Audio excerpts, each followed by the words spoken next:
महाराष्ट्रातल्या लोकनाट्य तमाशा परंपरेचा इतिहास जर आपण शोधला तर खूप पारंपरिक कला म्हणून या तमाशा कलेकडे पाहिलं जातं आणि रघुवीर खेडकर सह कांताबाई सातारकर लोकनाट्य तमाशा फडाचा कार्यक्रम सांगली जिल्ह्यातल्या पलूस तालुक्यातील आंधळी या गावी आलेला आहे आणि या ठिकाणी सर्वांशी मी संवाद साधतोय कारण रघुभाऊंना नुकताच पद्मश्री पुरस्कार मिळालेला आहे. कलावंतांच्या प्रतिक्रिया मी घेतोय. भाऊ याच्यामध्ये ज्येष्ठ कलावंत अनेक आहेत त्यांच्यामध्ये घेतोय. आमच्याच या मातृभूमीतले आणि आमच्या या मातीतले शैलेश भाऊ भंडारी येळावीकर ढोलकी वादक आहेत. मी त्यांना महाराष्ट्रातले फास्ट ढोलकी वादक म्हणून त्यांच्याकडे नेहमी सातत्यानं पाहतो. भाऊ शैलेश भाऊ कसं वाटतंय की पद्मश्री भाऊंना मिळाला पण तुमचंही आता आज ना उद्या सातत्यानं पुरस्कार तुम्हाला बालगंधर्व पुरस्कार मिळाला वगैरे वगैरे तर कसं वाटतंय या? अहो तो पुरस्कार आमचाच आहे असं आम्हाला वाटतं. भाऊंचा पुरस्कार आहे त्यातच आम्हाला मोठेपणा वाटतो आमचा. कारण त्यांच्यापाशी बरेच वर्ष काढले आणि त्याचं फळ त्याच आमच्या कलेचंच फळ त्यांच्याजवळ भेटले मग ते आम्हालाच भेटले त्यांना नाही भेटलेलं. हे तो आनंद आहे खूप आम्हाला. मोठेपण आहे कलावंताचं. आम्हाला मिळो अथवा ना मिळो ते पुढचा विषय आहे पण आता जे मिळालेला पुरस्कार आहे तो फार मोठा आहे आमच्यासाठी आणि ते भाऊंना मिळाला म्हणजे आमच्या मालकाला मिळाला आमच्या फड मालकाला मिळाला. ते आम्ही सर्व कलावंत आहोत म्हणून फड मालकाला मिळतो.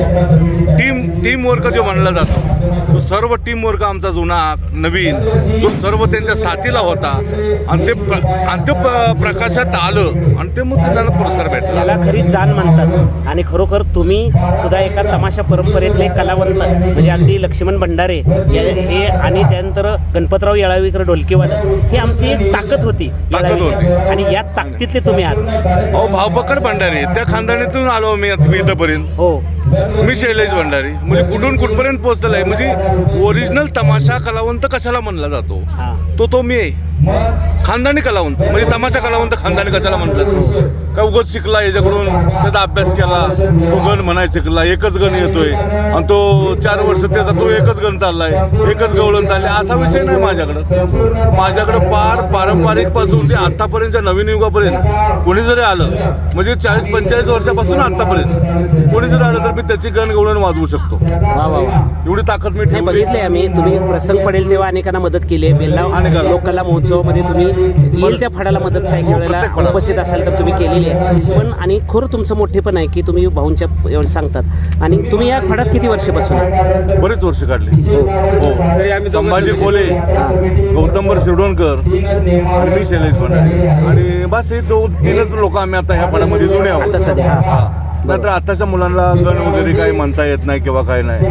संभाजी कोले विलन काम करणारा माणूस पण त्या माणसाला मी गण म्हणायला शिकवलं. गण म्हणा माणूस नाही मिळत. सरदार संपले ढोलकीवाले संपले हलगेवाले संपले.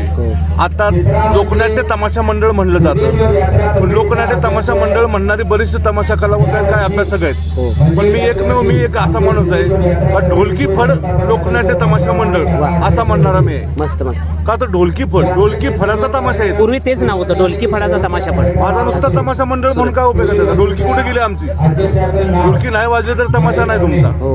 मग आम्हाला तुम्ही विसरताय. ढोलकी विसरले का तमाशा विसरला म्हणजे ढोलकीचा का? आम्हाला त्याचा अभिमान आहे ना. आम्ही त्या ढोलकीवरच तमाशा फड आतापर्यंत गाजलेले आहेत. गणपतराव येळावीकर लक्ष्मण भंडारी येळावीकर बापू भंडारी येळावीकर आमचे वसंतराव घाटनांद्रेकर हे म्हणजे यल्लाप्पा मोराळकर हे आमचे ढोलकी सम्राट माझ्या सांगली जिल्ह्यातले. माझा अभिमान आहे मला.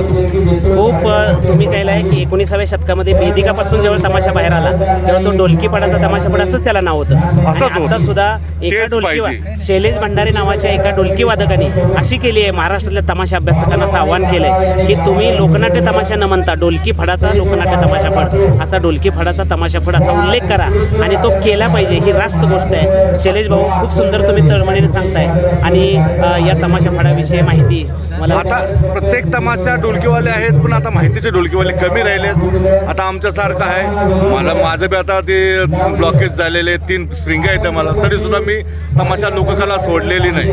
मी लोककलेच्या पाठीमागच आहे. जनसेवा करायची भलं स्टेजवर मरण आलं तर चालेल. 1 महिन्यातच मी लगेच स्टेजवर हजर झालोय. 2 स्प्रिंगा टाकल्या तरी मी आता स्टेजवर आहे सध्या. हे जातीवंत कलावंताचं लक्षण आहे. खानदानी तमाशा कलावंत आहे मी. त्याच्यामुळे मी अजून स्टेज सोडलेला नाही.